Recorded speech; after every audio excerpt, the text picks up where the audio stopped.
എൻ്റെ ഇവിടെ അടുത്ത് തന്നെ പള്ളി കേട്ടോ, തൊട്ടടുത്താ കണ്ടോ. സൺഡേ ഹോളിഡേ ഒക്കെ ആണല്ലോ, അപ്പം കറക്റ്റായിട്ട് പള്ളി മണി കേൾക്കുന്നുണ്ട്.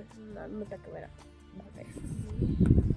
ഞാൻ ഇതിനെ പേടിക്കുന്നത് പള്ളിയിലല്ലേ മോളെ, പക്ഷെ എനിക്ക് പേടി കേട്ടോ. അവൻ എന്നോട് ചോദിച്ചു ഞാൻ എന്താ പറയും, ഇവിടെ അവിടെ ക്ലാസ്സിൽ.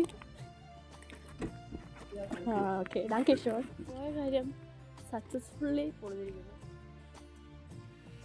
ഞാനിവിടെ കുറച്ച് ഇരുന്നിട്ടോ മേലോട്ട് പോയിട്ടുണ്ടായിരുന്നു. എൻ്റെ റൂമിൽ കുറച്ച് ചേഞ്ചസ് ഒക്കെ എനിക്ക് വേണമായിരുന്നൊക്കെ കഴിഞ്ഞിട്ടുണ്ടായിരുന്നു കേട്ടോ. മെയിനായിട്ടൊരു ചേഞ്ചിൻ്റെ കാര്യം എനിക്ക് വിൻഡോ സൈഡ് എൻ്റെ ബെഡ് വേണമെന്നുണ്ടായിരുന്നു. ഇനി ഇവരെ പരിചയപ്പെടുത്താണ്. ഇവർ ലൗറ ആൻഡ് മുസ്തഫ. ഇവരുടെ കൂടെയാണ് സ്റ്റേ ചെയ്യണത്. കിടില കേട്ടോ. ഇവരുടെ കൂടെ ഞാൻ ഡേ സ്റ്റാർട്ട് ചെയ്യുന്നത് എൻഡ് ചെയ്യണതൊക്കെ ഇതേപോലെ ആയിരിക്കും. ഞങ്ങൾ ഓരോ മിക്ക ദിവസങ്ങളും കാര്യമൊക്കെ പറഞ്ഞ് സംസാരിച്ചിരിക്കാറുണ്ട്.